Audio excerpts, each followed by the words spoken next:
Hi friends, ఇక్కడైతే ఉగ్గాని తయారు చేస్తున్నాను. దానికోసం పుట్నాలు అలాగే ఎండుమిర్చి కొన్ని వెల్లుల్లిపాయలు వేసుకొని మిక్సీ పట్టేసుకోండి పౌడర్ లాగా.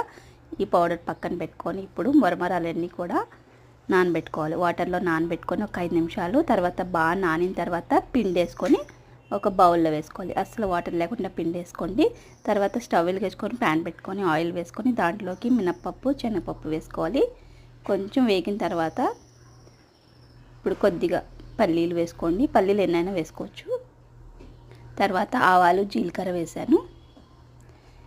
ఇవి కొంచెం లైట్గా వేగిన తర్వాత పల్లీలు బాగా వేగిన తర్వాత ఎండుమిరపకాయలు వేసుకోండి. ఎండుమిరపకాయలు అలానే ఉల్లిపాయలు పచ్చిమిరపకాయలు కూడా వేసేసుకోండి. కరివేపాకు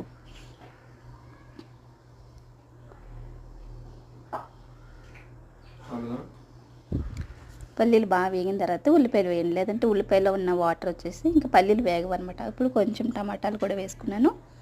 టమాటా కూడా వేగిన తర్వాత ఇప్పుడు కొద్దిగా పసుపు కూడా వేసుకొని బాగా వేయించేసుకోండి. ఇప్పుడు ఉప్పు వేసుకోండి. రుచికి సరిపడా ఉప్పు వేసుకొని ఇప్పుడు మనం మరమరాలన్నీ కూడా వేసేసుకోండి. తర్వాత మనం పౌడర్ చేసి పెట్టుకున్నాం కదా పుట్నాల పొడి, అది కూడా వేసేస్తున్నాను. వేసేసుకొని బాగా కలిపేసుకొని ఇంకా ఉప్పు ఏమైనా చూసుకోండి. ఏమైనా తగ్గితే కొంచెం వేసుకోండి, లేదంటే ఇంకా సరిపోతుంది. ఫైనల్గా మన ఉగ్గాని మరమరాలు ఉప్మా అయితే రెడీ అయిపోయింది. దీంట్లోకి బజ్జీ ఉంటే చాలా బాగుంటుంది. ఇప్పుడు నేను బజ్జీ చేయలేదనమాట. ఇంకా డైరెక్ట్ ఇలానే తినేయచ్చు. ఇలా తిన్నా కూడా బాగానే ఉంటుంది. చూస్తున్నారు కదా, వేడి వేడి ఉగ్గాని రెడీ. Sunday special. మీరేం చేసుకున్నారు మీ ఇంట్లో సండే స్పెషల్? టేస్ట్ అయితే మాత్రం చాలా బాగుంటుంది. మీరు కూడా ట్రై చేయండి ఈ విధంగా. Thanks for watching. Bye bye friends.